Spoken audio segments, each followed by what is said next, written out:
Welcome back to the Webby O'Neill channel. If you was joining us on another stream before, for some reason the actual software sent us to a different stream, but we are here in the flesh right now.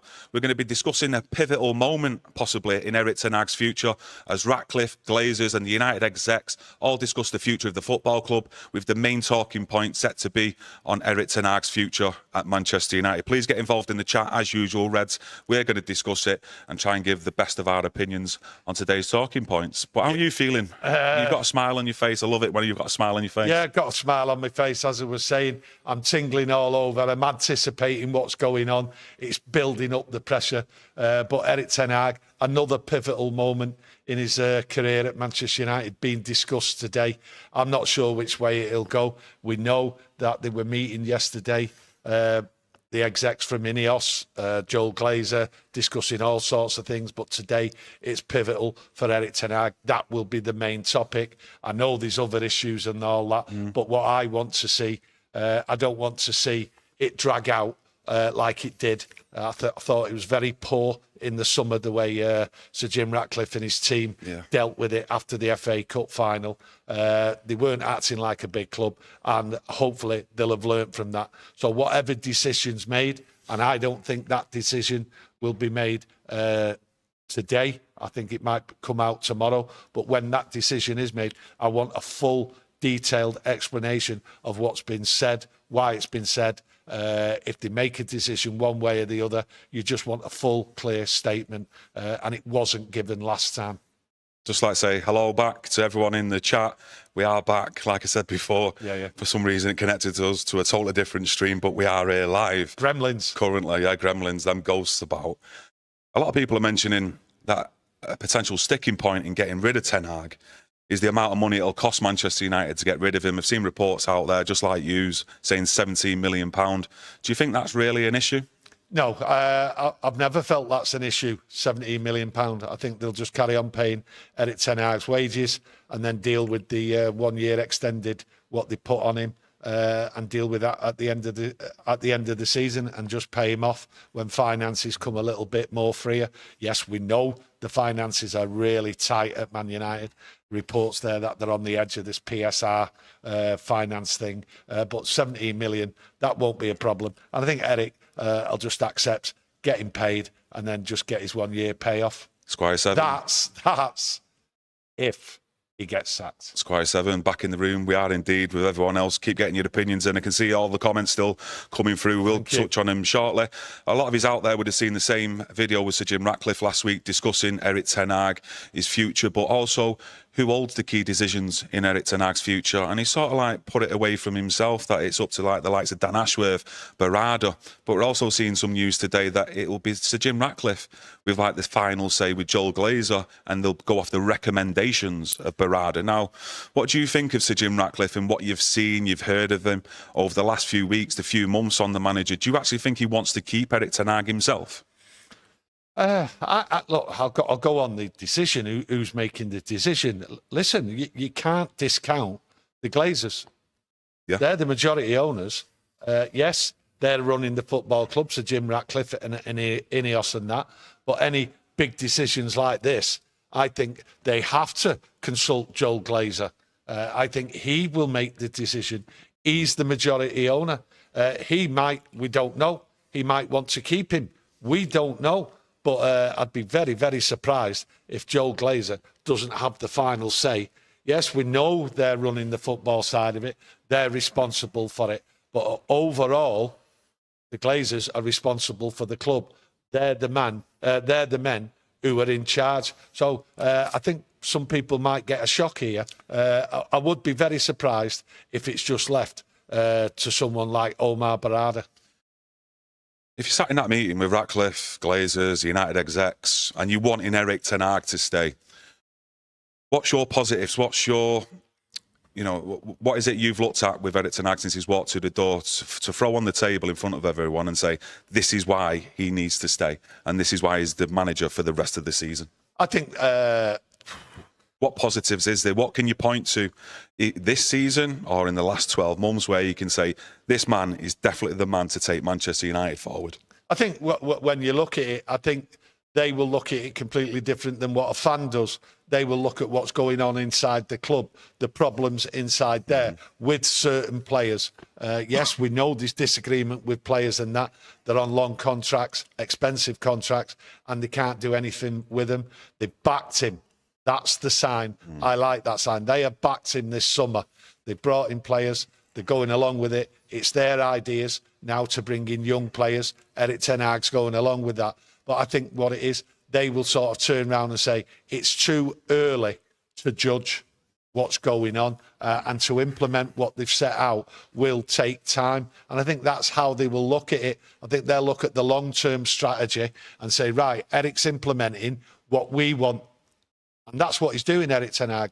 He's implementing what they want. And if he's not doing what they want, then they will get rid of him. So that's how I think they'll look at it. Are you doing what we're telling you to do, Erik? This is how we want you to deal with the squad, with the training. We gave you the coaches and everything. We brought other people in.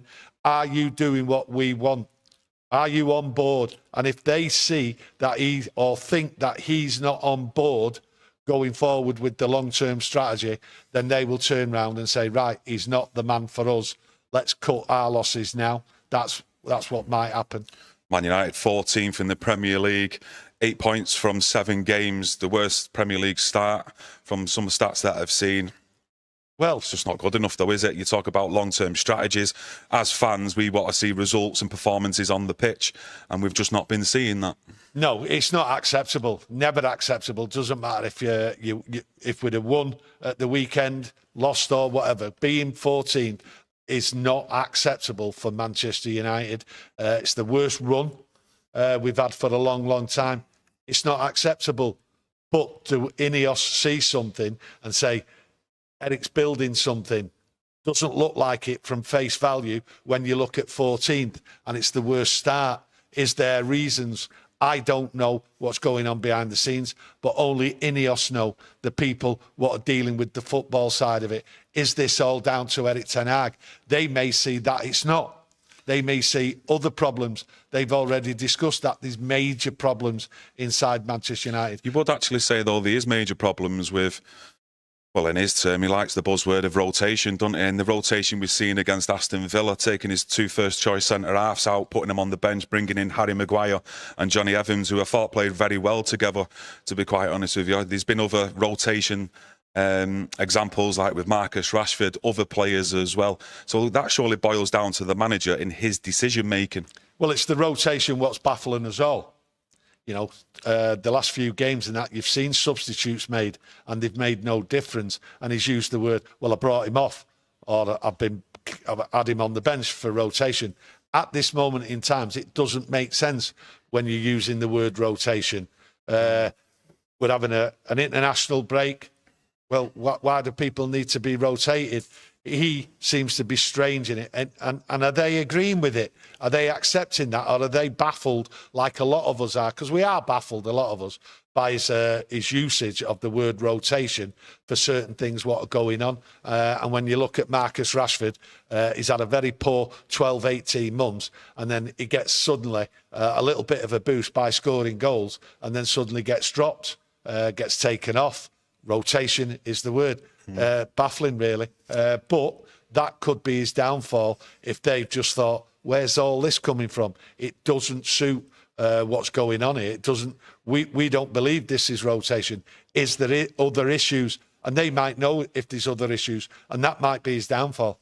Simpson says, watching United actually makes my head rotate. Derek says, he's currently big on rotation, Ten Hag, but I feel rotating now so early.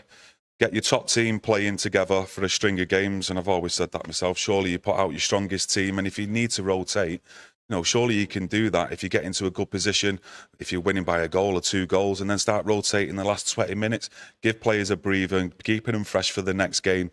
Other comments are coming in, talking about the current state of Manchester United this season as well. But I just want to take you back onto Sunday, onto your match preview. And Dan Fenton says, let's get it right, Tony. You said that we all wanted Man United to lose on Sunday, and that's not true. And that one was very disrespectful. No, in hindsight, me wording was wrong. So any apologies if you took any offence at it. What I really meant, and on me build up to it, there was lots of people out there wanting Manchester United to lose, so Erik ten Hag got the sack.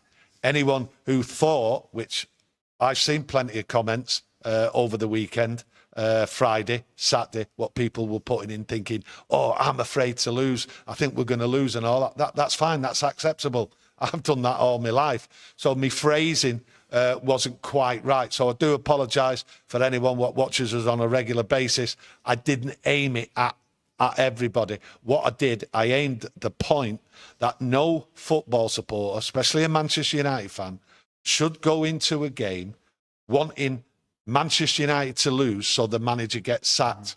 No football supporter should be doing that. That's what I was trying to get across. And with it being an after-match reaction, you're running through it, all things are going through your head. So I do apologise. And I know, Dan, you're always there and plenty of yous are out there and we do appreciate it. So sometimes, in hindsight, I look back at that. Yes, it was the wrong wording, but I didn't mean people who had an opinion thinking, whoa, I think we're going to get beat here. It's understandable with what's going on when you look at Tottenham and everything else like that, the results going on. So my apologies. To be fair, there's some people in the chat. One of them, The Life of Riley, says Tony actually wasn't lying when he said that the other day about certain fans online or even just fans outside who watch it wherever in the pub, TV. Some people have got that opinion, and if that's your opinion, that's fine. We've got a difference of opinion, and that's what it's all about. But judging off what happened to United when we got spanked by Tottenham. We was in a winning position against Porto. It was a poor result overall. When you look at the result in the end, it felt like a win, to be fair. With Harry Maguire snatching it at the end, considering how poor the performance was then in large parts of that game. Then going into the Aston Villa game, like we said earlier on, having to change his back two, his first choice, putting them two in. I think a lot of us were sort of fearing the worst of what would happen there. Yeah. And the only narrative that, it doesn't surprise me because of what's out there in the media in general, is that making excuses for Aston Villa. As old Manchester United, Aston Villa were there on a plate for United to take. Yeah, they had a big game midweek against Bayern Munich. Let's not forget, that was at Villa Park. Manchester United had to then go and fly out to Porto, and we're playing Porto the following day. Less preparation time. People are talking about key players out for Aston Villa, like Ramsey and Arnold, very, very good players. I'll admit that. Man United also had key players out through underperformance. This team's been underperforming. And for me to go away from Villa Park with a 0-0, it's not getting beat, is it? We're still coming away there with a point. Yeah. And, when you're talking about our standards and stuff like that, yeah, we've all got standards. But it's a bit of a flippant and lazy term to use when, we've been through it, like a lot of yous out there, seen it with our own eyes live, the glory days of Manchester United. And don't we wish we was back there? But we're living in reality right now. This club is not where it should be at and where we want it to be at. And a lot of the time when we do speak, we just talk about the reality of what we're seeing right now. And none of us here live in the past. I'm certainly not living in the past. Great memories of going to watch Manchester United, especially with you. Memories that I'll never forget with my father and lovely family members and my friends as well. But I'm certainly not living in the past. That Manchester United have a God-given right to be challenging and winning the Premier League season after season. Because if you're thinking along them sort of lines, you're never going to be happy. And if you're never happy, what's the point in following Manchester United? I think every single fan wants us back up there. Of course we do.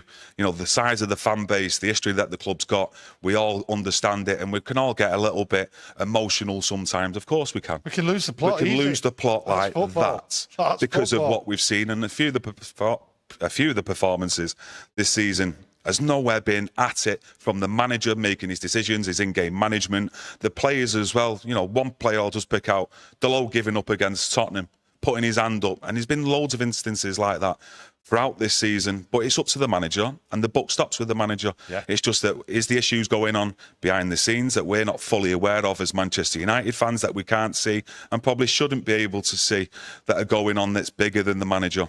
Well, let's just wait and see what the result is after this meeting today, because we'll soon know. If you look at that meeting today, if they sack Erik ten Hag, then they know what's going on behind the scenes. Of course. That people aren't unhappy, that they're not happy with Erik ten Hag. It might be his leadership. There's lots of criticism for for people saying this is why his leadership, his man-to-man conversations, the way he has them, the way he deals with individual players and all that. There's lots of criticisms of Erik Ten Hag, and we've highlighted lots of criticism since he's got here, right? And it will continue where we see criticism, justified criticism, and we'll give it what we do, right, and what we expect every Manchester United fan, right, and I think every true Manchester United fan, right, they will back the club, okay, not blindly.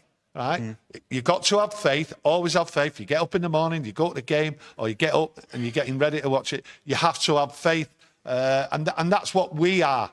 Okay, and we don't set out to give criticism. I back the manager. Whatever decision's made, I back the club. Okay, so if he stays, he stays. If he goes, he goes. And I'll back my manager while he's there. And if he goes, then I have to back the decision, right? Because they see something I don't. Yeah. But I am not throughout the week constantly going on and having a go at players, managers, wanting them out. It's not the done thing. Look, I've expressed my opinion a couple of times in the last 12 months, maybe, that when we got done by Liverpool 7-0, whether that's a manager's first game, 20th game, or he's been in the job for over 1,000 games, he should have gone that night. He should have gone that night. But that doesn't mean then I've still got to carry my narrative of wanting then Erik Ten Hag out after that game, because like you say, you've still got to try and go with the actual decision making by the club, even if you don't think he's the right man for the job. And for me, can he turn this around? That's the big question right now. Can he turn this around? Man United 14th in the league.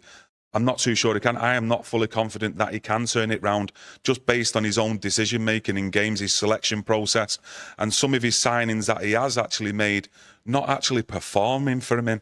Now, you base your signings on in the summer of January, whenever you buy them, based on them fitting in and slotting in into the style of play that you want, because you think they're best suited for it.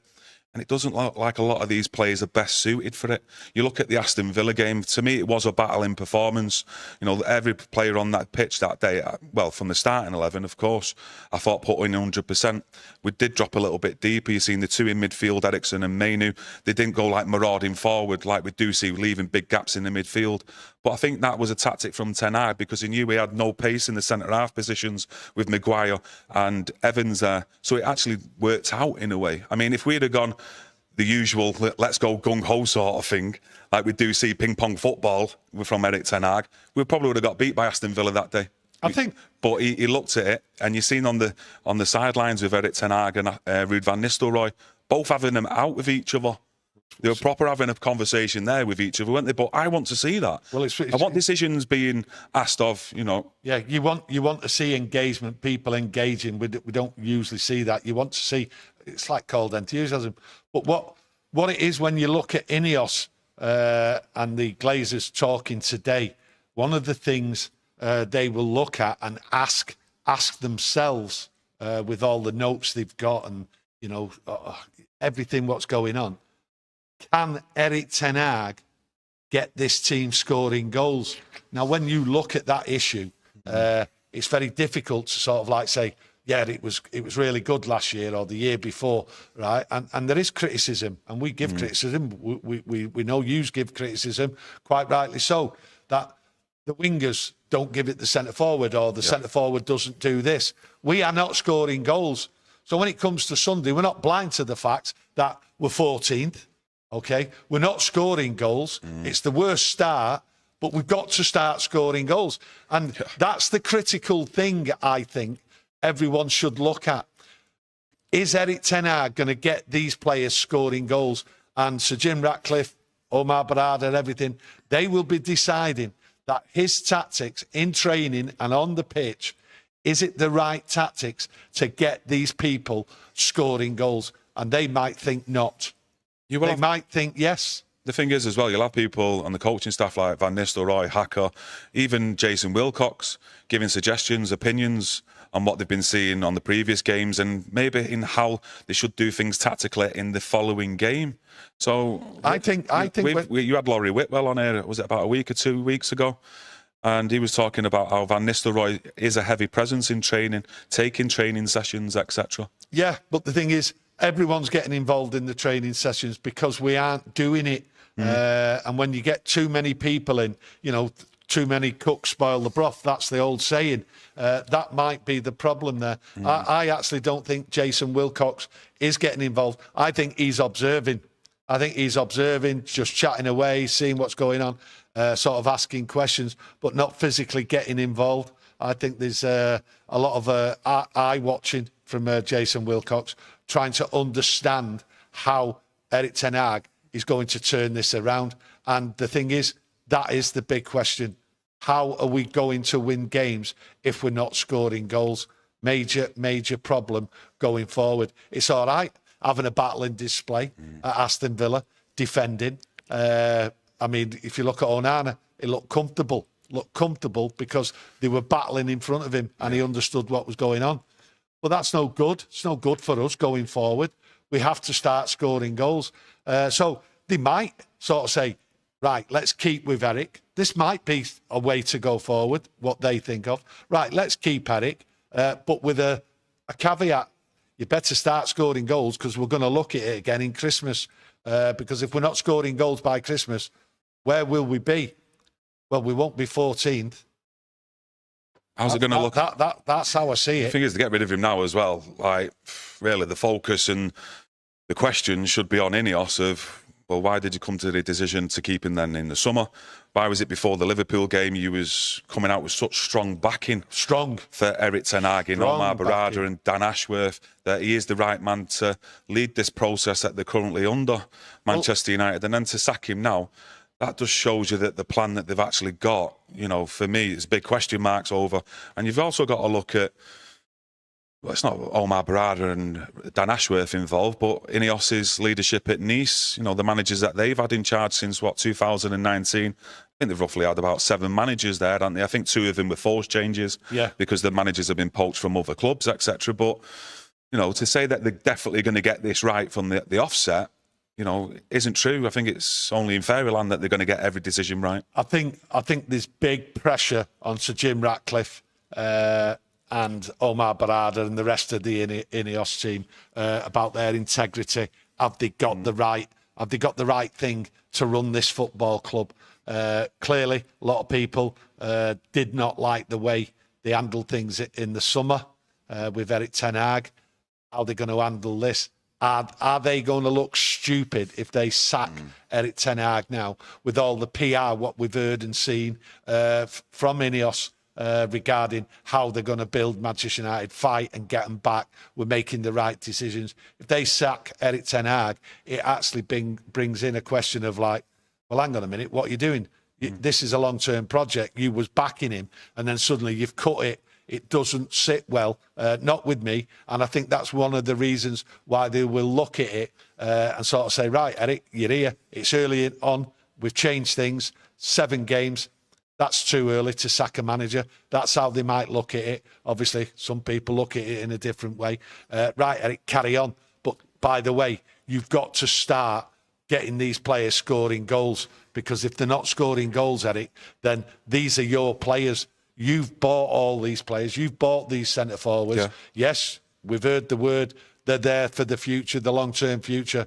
But there ain't no future if you don't score any goals. And that might be the thing, what they say to him. But the integrity and how they've sort of approached Manchester United might be undermined if they sack him. So I think INEOS might be looking as if to say, we don't want to make a fool of ourselves yet. Let's just see if he carries on and turns it round and gets some goals scored. Because if we're not scoring goals, we are in deep trouble. If they do sack him, what are the options out there? Ruud van Nistelrooy, Thomas Tuchel. I mean, all we heard on from Sir Jim Ratcliffe, where he wants Manchester United to be back and competing again, best in class. How many times have we heard that term used? You know, is Thomas Tuchel best in class? Is Ruud van Nistelrooy best in class? Is Erik ten Hag best in class? I mean, that's the most important one because he's the current manager. Yeah, I think Thomas Tuchel, if you look at him, and certain managers as well, they look at it and think, is the money here? Am I going to be given the money? That's the big thing for managers. They want to be guaranteed that money. They don't want to walk in. Are they prepared to look for a long-term project? Because Omar Barada's telling us the long term is 2028. Are they prepared to work with youngsters? I don't see top managers around the world right, just walking into a football club and going, right, I'll get you back on top. No, they want to do it quick. And what they want the funds right behind them. The funds aren't here. And so Thomas Tuchel has got a problem, and any other big top-class manager who's won things coming into this football club. So I don't think it's the right time to bring in another manager. INEOS might be looking at it like that, as if to say, The thing is, if they're going to change it, you've got to change him, surely, to a manager that you have the confidence, you have the belief in, that he is then definitely the right man for the job. Is he the right manager, though? Because you look at him at Chelsea. Chelsea took over, and they were... Chelsea turned round, the people what took it over, turned round and says, we've got £1.5 billion to spend on this club. Thomas Tuchel was there, and he messed it up for some other reason. He would have had all the funds. Now, was he happy? Because they decided to go out and buy the players they wanted and not the manager. So, you know, you just don't know. And Thomas Tuchel, where does he stay long? He's argumentative. It does cause a little bit of a rumble. So there is doubts on having the way INEOS want to set up. That's how I look at it. Yeah, they just want, for me, from the outside in, it's like they want someone to come in and just concentrate on coaching the team and on match day, making sure we win every single game kind of thing. They want the points, they want the 3 points. And I'm not too sure whether Tuchel would be happy just doing that. I'm not too sure. Like I've said before, though, I am a fan of Tuchel. But Manchester United, if they wanted best in class, when INEOS walked through the door, what was it? December the 26th, 27th of last year, they should have gone out and got best in class. And for me, that was Unai Emery. You take Pep Guardiola out of the Premier League, the best manager in the Premier League right now is Unai Emery. And that's when they should have made that decision for me personally. Yeah. But you look at... You're not going to do that right now during the season. You know, would Unai Emery come right now to Manchester United?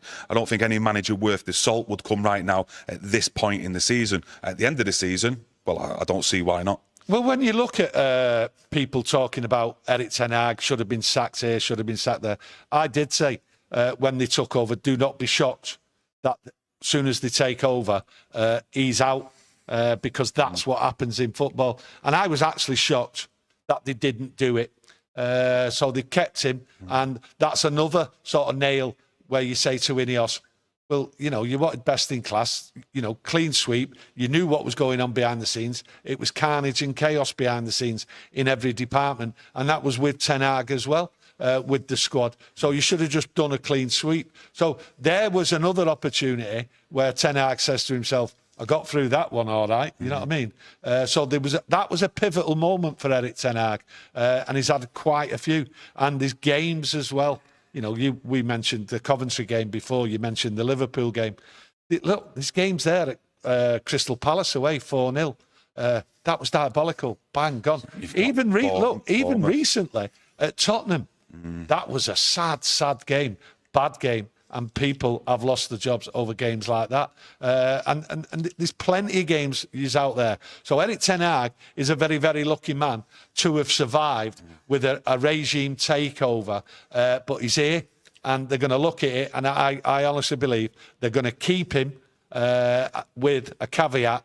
You better start changing this. We need to see an improvement up front. And if we don't see an improvement, that means the coaching and the personnel, what he's purchased, what he has put his trust in, they've got to go as well. There. Because from what we heard off Laurie Whitwell the other week, it was Ten Hag's choice to bring in Ruud van Nistelrooy and Hacker, more so his than the actual football club. So if they're a part of the failure where it gets Erik ten Hag sacked, they should be gone as well. No, I don't believe in this all of like, Ruud van Nistelrooy should be then taken over and sat in the dugout. Look, mate, you've been a part of the failure of why the manager's got sacked. Forget about how long you've been here or not long you've been here. You should be gone with him.